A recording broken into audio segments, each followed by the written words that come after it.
Alain Douc. Alain Douc, la dénonciation de ce matin. Pour ce matin, je voudrais dénoncer cette espèce de criminalité dans son paroxysme, ce satanisme qu'on observe dans une certaine élite. Élite politique, élite des places économiques, financières, élite technocratique, élite artistique.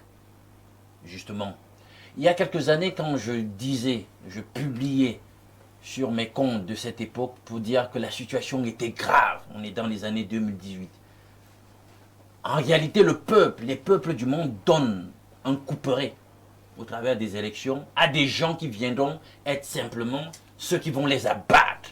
Parce qu'ils n'ont pas l'identité spirituelle et les allégeances de ceux à qui ils font confiance. L'affaire Epstein, Jeffrey, vient de nous ouvrir dans les yeux. Quelqu'un, sorti de, on ne sait pas trop où, milliardaire, il allait par-ci par-là en jet privé, et puis finalement il a développé un réseau d'acquaintances avec presque tout le monde dans l'élite internationale. Il organisait des soirées orgiaques où on enlève, on kidnappe des enfants, on va les torturer, on se livre à toute espèce de sévices sur eux, on abuse sexuellement d'eux, on les tue. Je me rappelle à l'époque, dans les années 2018, quand je parlais de ce genre de phénomène, je disais qu'ils organisent des soirées récréatives où on prend quelqu'un et on va le chasser comme s'il était un animal pour leur divertissement. Voilà à quoi le monde ressemble. Voilà le niveau de criminalité qu'on a dans le monde. Et ça vient de qui? Des gens qui sont supposés être des exemples. On se rend compte qu'il y a même jusqu'au royaume l'examen des mails, des échanges dans le cadre du dossier dit finalement Jeffrey Epstein. On se rend compte qu'il a des accointances même avec les familles royales, etc. Mêlées à cette histoire.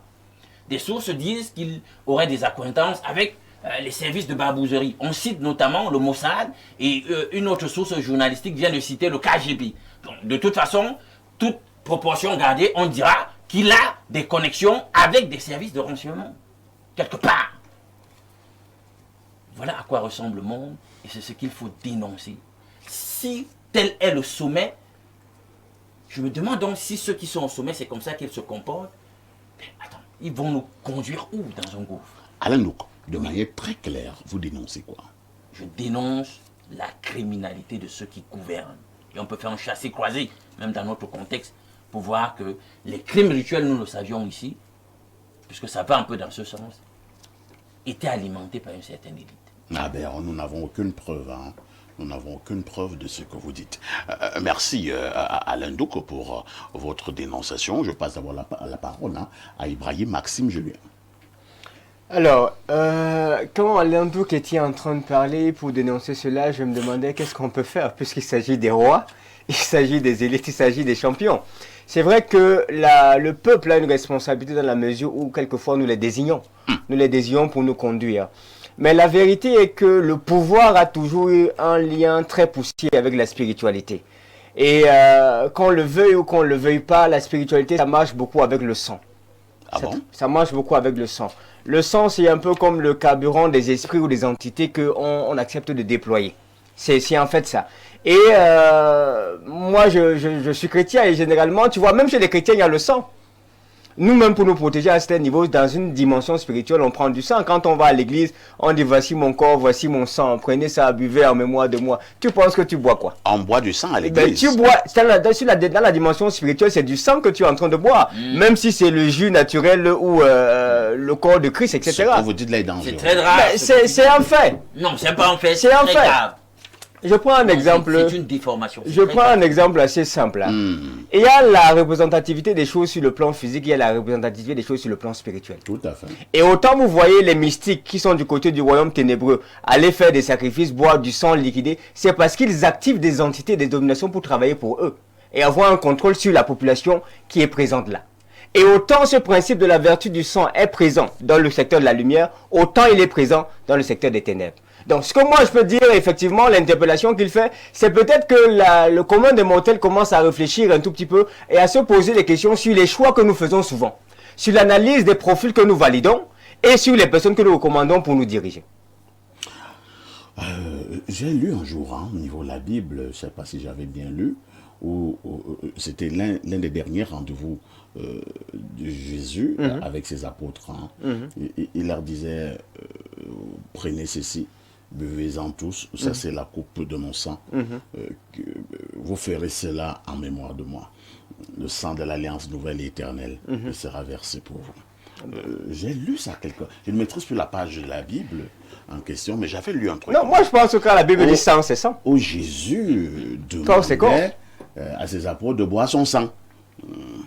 Bon, mais il faut dire que sur le plan physique, c'était pas le sang d'un humain qu'on était en train de boire. Hein. Moi, j'ai dit ce que j'avais lu. Oui, bon, voilà. Bon, maintenant, si mon maître de l'école primaire n'était pas bon, il faut m'expliquer que sang signifie ceci. Moi, je sais que sang, je vais m'en prendre au maître de mon école primaire. Le sang veut dire quoi? Le sang veut dire le sang. Tu veux que je te dise quoi? Et sinon, on n'aurait pas mis cette expression-là. Moi, c'est ce que j'ai lu aussi. Donc, vouloir lui expliquer que le sang là n'était plus le sang, moi, je ne sais plus ce que c'est finalement. On va passer la parole à Brice Manding. Brice Manding. La dénonciation de ce matin est forte. Certains qui dirigent ce monde sont englués dans des choses graves. On parle du satanisme. Votre réaction? Oui, c'est très complexe, mais on ne sait plus quoi penser parce que c'est quelque chose qui n'anime pas réellement la motivation de pouvoir avancer. Dans quel sens je le dis? Dans le sens où si nous avons des dirigeants qui sont victimes, ou bien, parce qu'on peut dire c'est une cabale, qui sont complices de ce genre d'actes, nous sommes dans, vous voyez, je suis un peu dans l'émotion de quoi penser. Comment le monde il va avancer? On n'a pas d'argument. Parce qu'il faut être honnête, monsieur Parfait.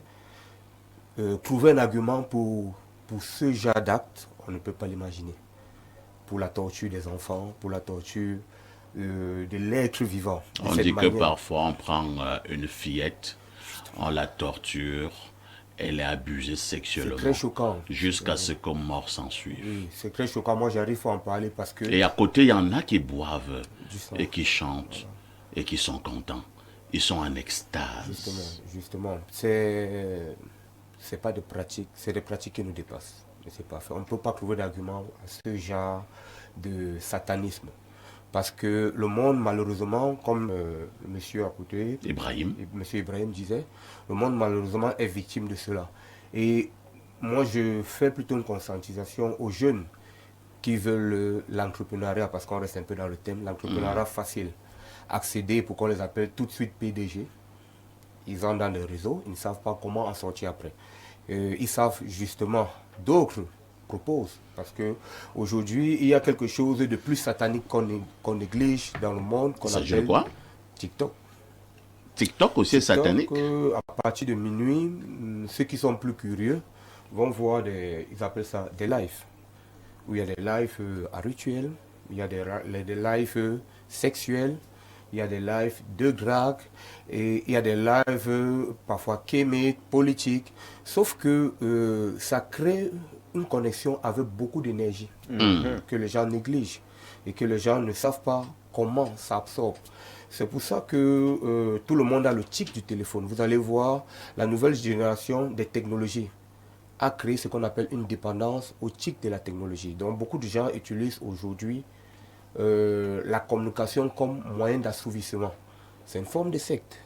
Tout ce qui assouvit l'homme, qui crée la dépendance, qui crée ce vice de faire des choses qu'on n'imagine pas. Je pense que le satanisme devient petit à côté de cela. Comment on se retrouve avec nos jeunes filles, nos jeunes sœurs qui dansent à moitié nues dans les réseaux? Comment on se trouve dans la promotion des grandes loges, je ne veux pas citer les noms ici, dans les réseaux? Et qui sont plus consommateurs de tous ces réseaux? C'est la tranche de 15 ans à 19 ans. Parce que Monsieur Parfait, vous êtes déjà un homme averti, vous avez déjà fait un pas de votre vie. Il y a des choses que vous pouvez dire oui et que vous ne pouvez pas dire non. Tout à Sauf fait. que malheureusement, d'autres sont victimes par leur propre volonté, par leur propre naïveté ou par l'environnement. Très bien. Merci, hein, Brice. Je passe la parole à Parfait Onguéné, qui est un homme politique très averti. Parfait Onguéné, nous parlons là des siècles de pouvoir. Hein. Et vous qui aspirez à diriger, parce que quand on est un homme politique, on aspire à diriger. Là, on accuse certains dirigeants ce matin qui se lancent dans des choses peu orthodoxes, qui se lancent dans des choses horribles, qui sont obligés de verser du sang. Votre réaction? J'avais parcouru un ouvrage que j'avais lu avec délectation. L'ouvrage était intitulé « La trahison de l'élite ». Et lorsque vous lisez ce document, vous allez vous rendre compte de ce que l'élite en réalité fait au nom de sa position de pouvoir, au nom de sa position d'influence. Et après, dans la conclusion de cet ouvrage, on nous parlait de la faillite de l'élite. Ça veut dire, lorsqu'on parle de la faillite de l'élite, on parle de la crise de l'élite. Quand il y a une crise de l'élite, on va effectivement assister à ce genre de déviance qui se normalise, alors que ce sont des faits qui ne devraient pas en réalité participer à la régulation de la société en général. Mais voyez-vous, il y a que, ça avait déjà été pensé par certaines personnes averties, on créait ce qu'on appelle les écoles des élites depuis l'école maternelle. C'est-à-dire qu'il y avait une certaine catégorie de personnes qui y avaient accès et à qui on enseignait en réalité les mécanismes qui devraient vous amener à conduire les affaires de la société à travers vos comportements, votre moralité et tout le reste. Vous allez voir, ça se joue, on assiste par exemple à ça dans les grandes familles royales, où le prince, un peu comme au Maroc, on voit le jeune prince qu'on prépare à devenir roi. C'est-à-dire que c'est toute une école. Et dans cette école, on vous enseigne des restrictions, on vous enseigne un certain nombre de choses. Mais nous assistons... Mais il paraît également que dans ces écoles, on leur enseigne aussi beaucoup de satanisme. Bon, avant d'arriver au niveau du satanisme, il faut dire que nous assistons finalement, depuis l'avènement de ce qu'on a appelé les puissances émergentes. C'est-à-dire que nous sommes partis du statocentré vers le multicentré, du polarisme vers le multipolarisme, du latéralisme vers le multilatéralisme. En réalité, on veut dire que toutes les énergies et toutes les forces doivent désormais être prises en compte dans une plateforme de fonctionnement, qu'ils soient hétérogènes ou pas. Alors ça fait qu'il y a des impréparés qui accèdent à des positions d'influence et qui viennent expérimenter les insuffisances morales, psychologiques et autres dans la société au nom du pouvoir de l'argent qu'ils ont ou du pouvoir de décision qu'ils ont. Ce sont en réalité des impréparés. Mais cela ne jette pas l'anathème complètement sur l'élite en général. C'est-à-dire que ça, ce sont des marginalisés. C'est-à-dire qu'il y a parmi les... C'est aussi marginal encore que ça? Non, je dis ceux-là qui affichent ces comportements, ce sont des marginalisés. C'est-à-dire que ce sont ceux qui, en réalité, n'appartiennent pas à la crème que nous recherchons, à l'idée honorable que nous avons de l'élite, de ceux qui peuvent nous diriger. Mais il y en a qui ont profité de quelques passerelles, de quelques facilités pour accéder à des positions de pouvoir pour lesquelles ils n'étaient pas destinés en réalité. Et ce sont ceux-là qui viennent donc expérimenter ce qui n'aurait pas dû être expérimenté à ce niveau de pouvoir. C'est un peu comme quelqu'un qui disait... Lorsque vous êtes un chef, vous n'avez pas besoin de rappeler à vos collaborateurs que vous êtes chef ou de poser des actes pour leur démontrer que vous êtes chef. Si quelqu'un le fait, c'est quelqu'un qui est impréparé. Or, il y a des chefs qui sont humbles, qui discutent avec les collaborateurs. Il y en a qui ne le font pas. Alors, vous voyez, cette différence-là traduit quelque chose, c'est qu'il y a des impréparés et il y a des préparés. Or, nous assistons aujourd'hui... Oui, nous citons en disant que nous assistons donc aujourd'hui à quoi? À ce que les impréparés ont pris d'assaut le système de gouvernance mondiale. Est-ce que ce n'est pas ce qu'on appellera tout simplement, est-ce que ce n'est pas ce qu'on appellera tout simplement le nouvel ordre mondial qui dicte sa loi? Il y a une tendance qui voudrait que le nouvel ordre mondial soit orienté vers là. Mais je vous dis que on ne peut pas fonctionner dans... Pour certains, le nouvel ordre mondial, c'est tout simplement de l'abomination, du satanisme. Non, ce sont des hommes préparés, des personnes non habilitées qui sont arrivées à des positions pour lesquelles ils n'étaient pas destinés et ils ne devraient pas être là. Donc, je vous ai pris un exemple dernièrement, je suis par là, en vous disant que moi j'avais parcouru l'ouvrage de Pascal Issouba, un ancien chef d'État qui avait théorisé sur la décentralisation. Et là, il avait hiérarchisé le leadership. Il disait qu'il y a un leadership local, un leadership départemental, un leadership régional, un leadership national. Mais vous allez voir que quelqu'un qui a en réalité les composantes intrinsèques d'un leadership local va se retrouver au niveau national et va commencer à déployer le leadership local au niveau national. Vous allez trouver par exemple dans un ministère où quelqu'un arrive là, finalement c'est tout son village et sa famille qui se trouve là. Ça, ce sont des impréparés. Oui, ce sont des impréparés. Celui-là devrait être maire dans sa commune et non ministre.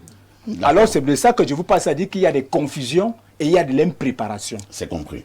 Yohanna Don Ambassa, ça tombe bien parce que vous êtes parmi nous ce matin, pas parce que vous êtes experte en la matière, mais parce que vous êtes une femme. Et il paraît que dans cette manière de faire, vous les femmes, vous êtes les plus touchées, hein, et surtout les petites filles qui subissent des abominations pour un certain nombre de rites, ainsi de suite, ainsi de suite. Quel est le langage de la femme que vous avez ce matin face à ces abominations? Le langage de la femme que je vais donner ce matin, déjà, c'est la femme et la jeune fille aussi en général, qui est aussi de dire qu'aujourd'hui, dans cette société, nous avons des femmes, des jeunes filles qui veulent ce qu'on appelle la vie facile. Et en voulant trop chercher la vie facile, on se retrouve dans des milieux, dans des couloirs où on n'était pas supposé être. Et on est obligé de subir certaines violences ou alors certains rituels qui ne sont vraiment pas catholiques, qui vraiment détruisent la femme et la jeune fille. Aujourd'hui, la société va, pour moi, va de mal en pire. On apprend à chercher aux gens la vie facile, on apprend aux gens à ne pas travailler de leurs propres mains. Parce que par exemple, à l'époque, je vais dépendre de mon parent, quand moi, mon père vivait encore, paix à son âme, il me disait souvent qu'à l'époque, on allait au champ, on cultivait la terre, on faisait ceci. On disait souvent que quand la ville n'a pas donné, on rentre au village. Et la terre ne trahit jamais. Hein. Bien sûr, la terre ne trahit jamais. Donc aujourd'hui, de nos jours, nous avons même déjà des parents qui incitent la femme, même la jeune fille déjà, à faire des choses vraiment qui ne sont pas catholiques. Quand on voit une jeune fille, par exemple, en classe, je sais pas, de seconde terminale, qui ramène un certain montant à la maison, on ne cherche pas à savoir d'où est-ce que ce montant vient, on ne cherche pas à savoir où est-ce qu'elle a pris. Moi, j'ai vu des mamans qui sûr. disent à leur fille de 16 ans qu'à ton âge, je m'occupais d'elle, mes petits Bien frères. évidemment, on a beaucoup de mamans. C'est pas une manière de pousser la fille à aller dehors? Bien sûr, c'est une bonne manière même de la pousser à aller dehors. Parce qu'en faisant ça, elle se dit, je veux faire plaisir à ma mère, je veux faire plus que ma mère. Ma mère met la pression sur moi, il y a la pression de la famille. À un certain âge, on dit à la jeune dame, tu n'es pas encore mariée, j'étais déjà chez ton père à ton âge, je faisais déjà, si j'avais déjà des enfants. Et elle, déjà, ça joue un problème psychologique dans sa tête. Donc, en ce moment, la jeune fille se dit, je vais aller dehors, aller chercher, quel qu'on soit ce que je vais trouver, les conditions, je vais aller chercher. Maintenant, quand elle se trouve dans un endroit où il n'y a pas marche arrière, elle est soit obligée de foncer, si elle a, comme on dit, le cardio pour foncer, ou dans les pires des conditions, elle se retrouve à la morgue. Et majoritairement du temps, elle va se retrouver à la mort. Donc, moi, déjà, je dis le problème est un problème de base de fond qui est déjà à la maison. Quelle est l'éducation que nous, les mamans, donnent à leurs enfants? Qu'est-ce qu'elles prônent en fait pour leurs enfants? Quel est l'avenir de demain? Et la femme, comme on dit, elle est elle porte, elle est la mère de l'humanité. Donc si déjà on a la jeune fille à la maison qui ne sait pas les valeurs d'une femme, qui ne connaît pas ce que c'est que sa dignité et garder sa dignité, on va aller de mal en pire. Et ce fléau n'est pas seulement ici en Afrique, c'est partout dans le monde. Moi, à l'étranger, par exemple, où je vis quand j'étais à l'université, par exemple, on avait déjà des cercles qu'on appelle des sororities, où on apprend à des personnes, que ce soit jeunes filles, garçons, tout le monde, à entrer dans des cercles sectaires pour te dire que demain, après-demain, quand tu vas chercher le boulot, dès que tu montres seulement ta pancarte, tu as le boulot facilement. Nous autres, nous ne vont pas faire ce genre de choses, on va avoir des difficultés à avoir du boulot. Quand on regarde ton CV, s'il n'y a pas sorority, mais tu vas aller de mal en pire seulement pour avoir un travail. Donc, ce qui fait que ce genre de choses est déjà appris dès la base, dès le bas âge. Et on normalise cela aujourd'hui, ce qui fait en sorte que le monde continue seulement à dévier. C'est vrai qu'au niveau des établissements scolaires, je ne sais pas si ça existe encore, il y a certaines associations de ce côté, j'oublie volontairement le nom de ces associations. Au lycée, on vous dit que vous êtes dans ceci, c'est une association. Et à l'université, la même association existe également. On m'a fait comprendre que c'était des associations où on vous préparait à être des grands sectaires. J'ai oublié volontairement le nom de ces associations. Alors, Alain Douk, vous le dénonciateur, est-il possible d'être un grand dirigeant dans ce monde sans forcément passer par ces abominations, sans forcément passer par le sang? Tout d'abord, je vais récuser avant de répondre quelque chose de scandaleux qui a été dit. Et je tiens à dire aux gens, le manque de science n'est bon pour personne. Et quand on ne sait pas, autant avoir l'humilité de ne pas dire certaines choses. Je lis dans Genèse 9, à partir du verset 4e. Seulement, vous ne mangerez aucune viande avec son sang. Vous allez dans Lévitique 11, Lévitique 17, vous trouvez des passages qui interdisent la manipulation du sang dans la Bible. On ne peut pas arriver au Nouveau Testament, la même personnalité qui a dit dans la première alliance, ne mangez pas du sang, et on dit que ce qu'il dit dans le Nouveau Testament, il est en train d'enjoindre les gens de manger de sa chair, de boire de son sang. Donc quand Jésus prend comme ça, machotte, le pain sans levain, machotte, quand il dit, prenez ceci, c'est mon corps. Le monsieur, tu as un scandale. Si en tant que chrétien, c'est comme ça que tu comprends ça. Un vrai scandale. On doit comprendre ça comment? Le langage biblique, à certains niveaux, est symbolique. Quand vous avez la première alliance, l'encens dans le lieu très saint symbolise la prière. La cuve d'airain au niveau du parvis symbolise le baptême avec son nom, etc. C'est un scandale. Maintenant, est-ce que Jésus a demandé de manger son corps? Je dis bien. Est-ce que Jésus a demandé de boire son sang? Le langage. Il a même dit que vous ferez cela en mémoire de moi. Parfait. Justement, le mot mémoire. Hein? En araméen, quand on utilise le verbe zakor, quand on parle de mémoire, mémorial, se souvenir, justement. Est-ce que dans la Bible, on ne dit pas que c'est ce sang qui est venu sauver le monde? Est-ce que je peux répondre? Mémorial, c'est pour donc mener une activité mentale de mémoire. Il faut, au travers d'un certain nombre d'emblèmes, entretenir la mémoire. En le faisant, vous rappeler qu'il s'est passé ceci. Est-ce que je suis clair? Aussi simple que ça. D'accord, on va évoluer. Voilà. Maintenant, je reviens à ce qui nous intéresse. Ce qui nous intéresse, c'est l'affaire Jeffrey et le satanisme, la criminalité transnationale. S'il faut dire un truc, c'est qu'on se rend compte qu'en réalité, les gens à qui nous donnons mandat pour gouverner sont la première mafia. Aussi simple que ça. Et c'est atroce de le constater. Plus de 1000 mineurs séquestrés, violés, torturés, etc. Des meurtres sans nombre. Un réseau international de criminalité. Et encore que, là je ne suis pas d'accord avec toi, parfait, de ce côté-là. Les faits, pour ce que moi j'ai étudié jusqu'à présent, les faits démontrent, et là je vais donc embrayer là pour répondre au deuxième parfait, les faits montrent en réalité que c'est la majorité. La métastase est à un tel point aussi. C'est un cancer généralisé. C'est-à-dire que les vrais leaders, qui pourraient être donc ceux que tu voulais promouvoir tout à l'heure dans ton propos, ils n'arrivent pas à se retrouver parce que c'est un océan d'immoralité qui les environne. Et on prend même des dispositions pour que vous n'arriviez pas à certains échelons de décision sans vous être compromis. C'est ça le problème.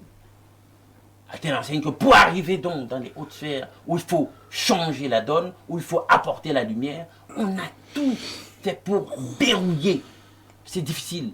De ce que je sais, c'est que c'est les ténèbres en réalité qui tendent à l'emporter, mais il ne faut pas perdre espoir. Justement, par une telle dénonciation, en cherchant à connaître davantage sur le sujet, au lieu de fuir le sujet ou de le récuser, on peut donc le mieux s'outiller, trouver la belle ingénierie qu'il faut pour chercher à se frayer un chemin pour la lumière dans cet océan de ténèbres. C'est de ça qu'il s'agit. Et je viens donc à toi pour te dire que on ne peut pas perdre espoir, parce que, quoi qu'il en soit, si le peuple prend conscience, se réveille, il aura les âmes d'intelligence, les âmes mentaux qui permettent désormais que ses choix soient éclairés.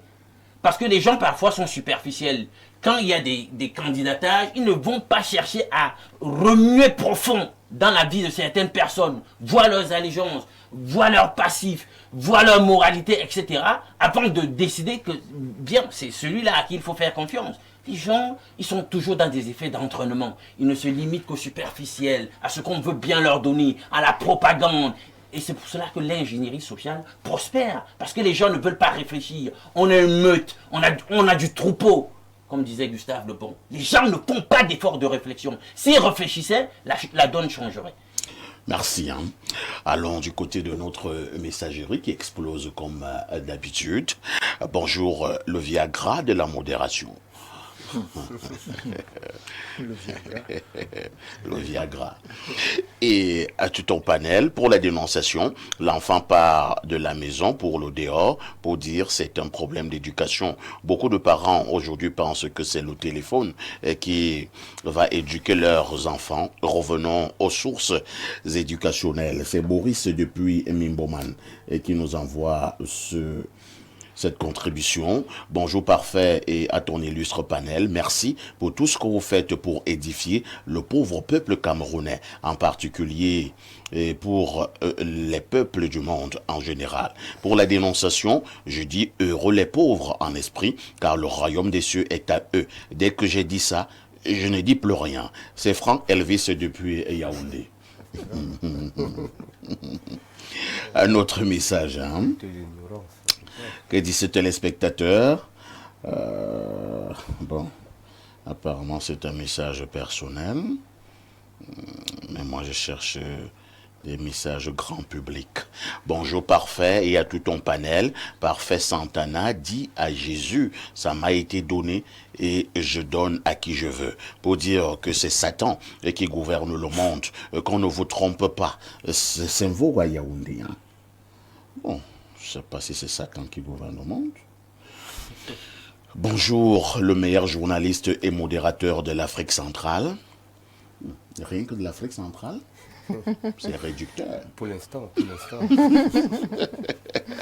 Mes salutations distinguées à mon camarade Ibrahim Maxime.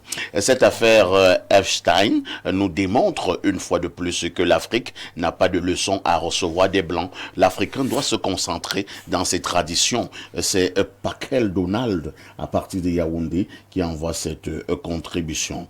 Un autre message ce matin, alors que dit le téléspectateur, bonjour Perfecto, le pacificateur parfait. Le monde est livré à Satan depuis son chassement du ciel. Chacun doit prier pour son sort et servir de guide pour ses enfants. S'il te plaît, il faut demander à Alain de cesser de croire qu'il maîtrise la Bible plus que tout le monde, car il se perd dans ses explications. Big up à tes invités et surtout à mon petit Ibrahim. C'est monsieur Ben Passy depuis la Barrière qui envoie cette contribution. J'attendais qu'il me prouve mon errance. Ce qui est affirmer sans preuve, peut être refuter sans preuve de même. Tu racontes des balivernes, c'est tout. Calmez-vous, monsieur Alain Douk. Soignez votre langage. Vous n'êtes pas obligé de parler comme ça aux téléspectateurs. Et vous subissez ça tous les matins. Donc, il peut avoir son avis. Oui, mais il faut qu'il démontre. C'est une accusation grave. Il dit que je ne connais rien. Il faut qu'il démontre en quoi j'ai erré. Un peu de tolérance. Voilà. Vous n'êtes pas obligé d'utiliser des vocables comme baliverne, ainsi de suite. Alors, quelqu'un me dit ici bonjour au parfaitement parfait. C'est Virginie Pacifique. Oh Virginie, il fallait dire autre chose que cela. Un autre message très rapidement. Bonjour Espace Miné. Les crimes rituels, les sectes sont la cause du sous-développement du Cameroun. Les camarades de l'un de tes invités sont champions dans ça.